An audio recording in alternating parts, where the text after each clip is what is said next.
شوفێری ئازیز، خۆتان ڕابهێنن لە سەرپابەتبوون بە بەستانی پشتێنی سەلامەتی و وەڵام نەدانەوەی تەلەفۆن بەر لەوەی دەست بە لێخوڕین بکەیت.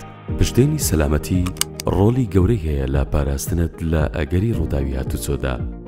بە گوێرەی داتاکان لە سەرئاستی جیهان، نیوەی زیاتری ئەوانەی لە ڕووداوەکانی هاتوچۆدا دەمرن یا دەبنە کەم ئەندام ئەوانن کە پشتێنی سەلامەتیان نەبەستاوە.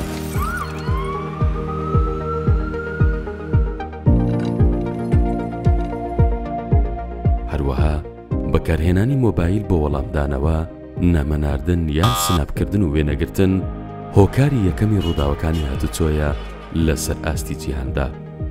بە گوێرەی توێژینەوەیەک، زیاتر لە 185 ژوفێرانی کوردستان لە کاتی لێخوڕیندا بۆ بابەتی جۆرا و جۆر مۆبایل بەکاردەهێنن. ئەمەش نزیکیان دەخاتەوە لە ڕوودا و کارەساتی هاتوچۆ. ئەگەر پشتێنی سەلامەتی نەبەستی و لە کامێرەی تیژڕەوی وێنەت بگیرێت، 2 جار سزا دەدرێیت.